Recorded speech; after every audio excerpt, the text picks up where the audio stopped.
everyone and welcome to today's video. So today I'm going to be testing out and reviewing the So Fly eyeshadow palette from Colourpop. So I recently picked this up in a Colourpop mystery box.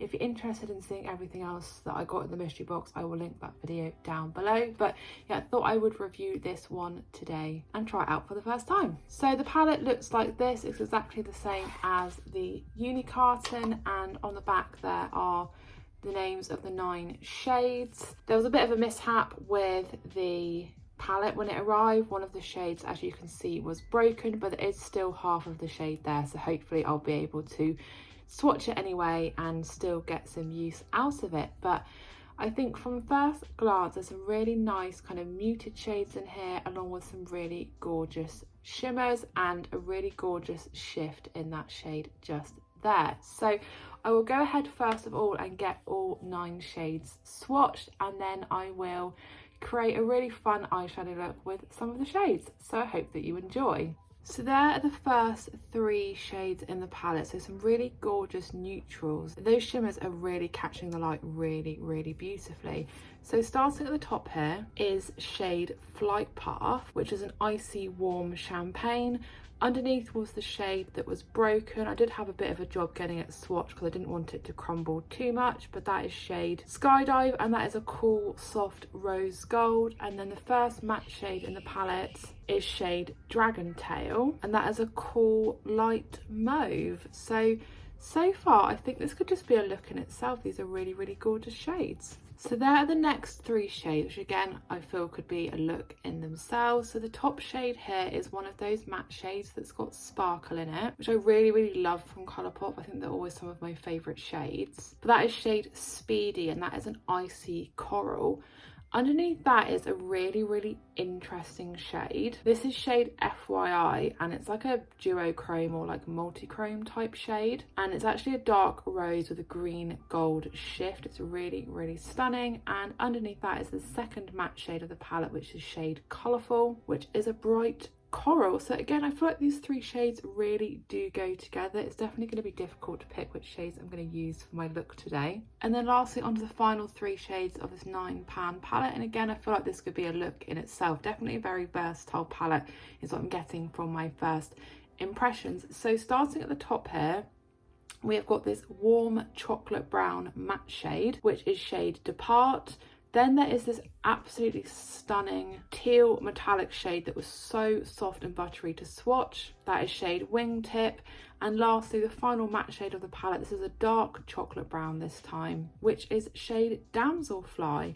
So I think you'll agree, 9 really gorgeous shades. Shade Colourful, as you can see, did go a little bit chalky when I was trying to swatch it, but the actual swatch itself came out fine.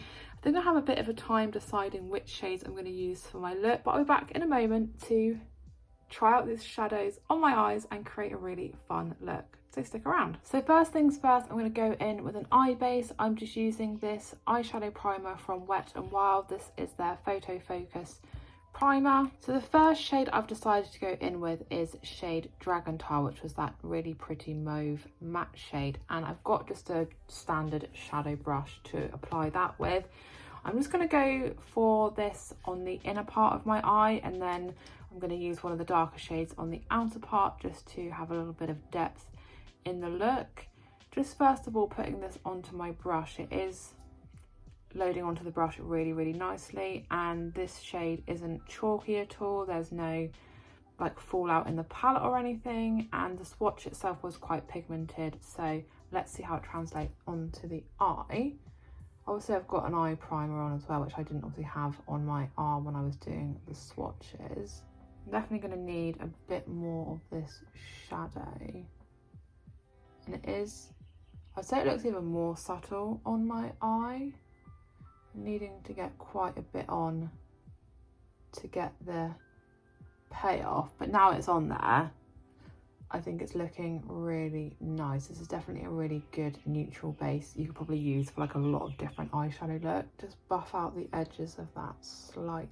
I'm hoping that it's also going to blend well with the other shades that I use. So it's kind of buffed out nicely on its own, so I'll go ahead and get the other eye done, and then I'll be back to try out another shade. So far I'm really impressed. I can definitely see myself using that shade in a lot of different looks because it is so versatile and just a great base.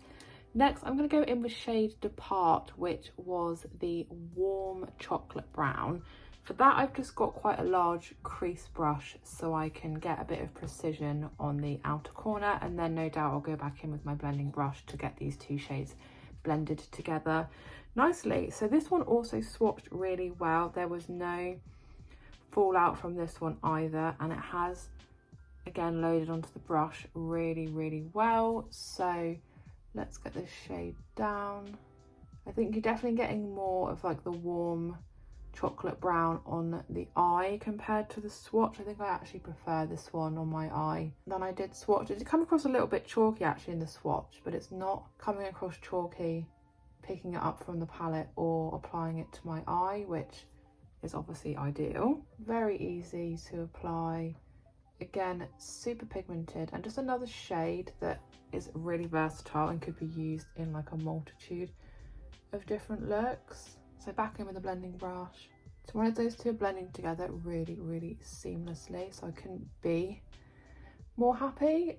So that's looking really great. I really love that shade, and I'm gonna get the other eye done. So that is shade Depart down on both eyes, and I think it's just looking really lovely. I think you could go in with any kind of colour of shimmer or cut crease with these two shades, but what I'm going to do is I'm going to use shade FYI, which was that rose gold with the green kind of shift in it, and I'm just going to sweep that across my eyelid, and I'm definitely going to use that teal shade wingtip, but I think I'm going to focus that just right on the inner corner of my eye. So I'm going to use my finger to apply this shade. I just don't think a brush is going to really do it justice. Just looks so gorgeous in the light.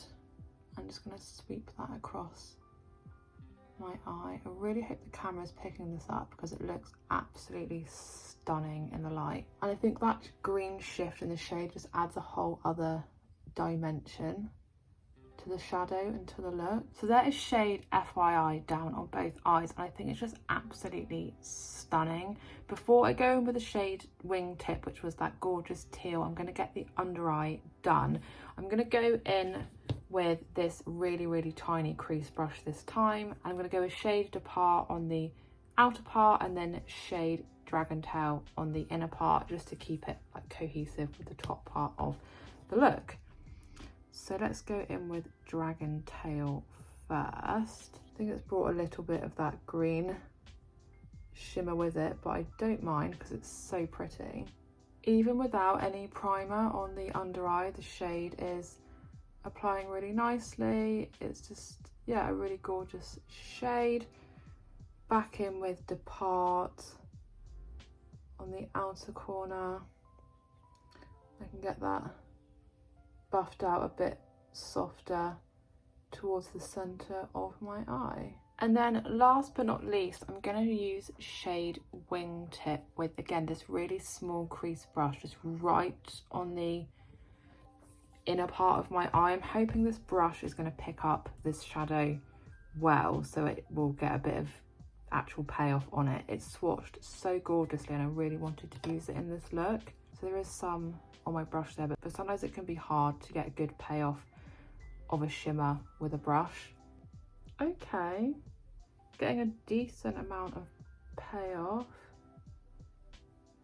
Just like this little kind of spot of the teal shade. I think it looks really interesting and complements the green shift in FYI. So there is the teal shade just on the inner corner. I just think it adds a little pop of something else to the look. I'm just going to finish the look off with some eyeliner, some mascara and a lip oil. I've just got this nude eyeliner pencil from Primark for my waterline. I have got this brown Act Natural mascara from Colourpop. It's actually my favourite mascara. And I've also got this Luxe lip oil in the shade Rebel Rebel, also from Colourpop. It's got a little bit of sparkle in it, which I thought would complement the bit of sparkle I've got going on in the eyeshadow look. Just thought that nude eyeliner would really help the eyeshadow pop, and I didn't want to leave my waterline empty. So yeah, I think that's looking really great. And then just in with the mascara. Opted again for a brown mascara because I thought it was a bit more subtle than a black mascara and would complement these kind of brown shades really nicely. But of course, if you wanted to use a black mascara, you could. And then just on with the lip oil.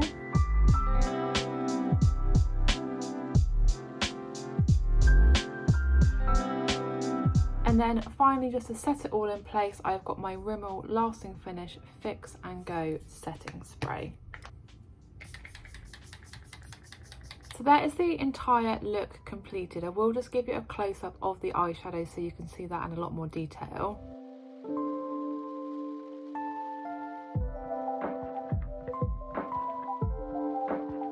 I really do love how this look has turned out. I really love that gold green shift of the shade FYI, and I really love the pop of teal in the corner as well. I think it just makes the whole look really just, yeah, pop and stand out.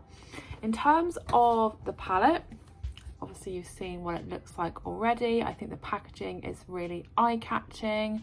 I love the dragonfly, I love the embossed writing, and I think the shade names are all really clever as well and definitely relate to the theme of dragonflies.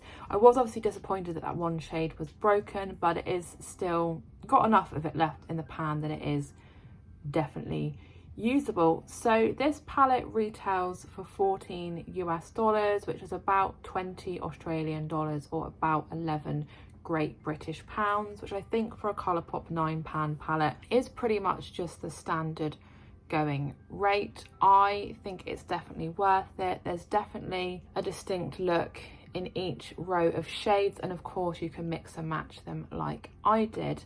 I thought the mattes came across a little bit chalky, some of them, while swatching and in the palette, but then on the actual eye they were really pigmented, really easy to blend, and came across as really easy to use. The shimmers, as always, were buttery, soft, bright and vibrant, and I love the shift of the shade FYI. That's probably my favourite shade in the entire palette, and I think just makes, yeah, I think it's just a really great addition to the palette.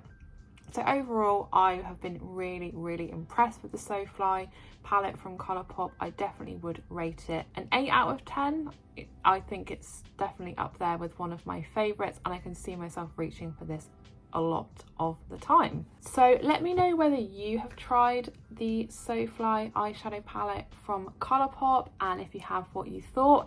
If you haven't tried it, definitely let me know what you thought of it, and if you've got a different favourite Colourpop palette, I'd definitely love to know. But thank you so much for watching today's video. I hope that you enjoyed it. If you did, please do give the video a big thumbs up, leave me a comment, and if you are new to my channel, please consider subscribing, and I'll see you again in my next video.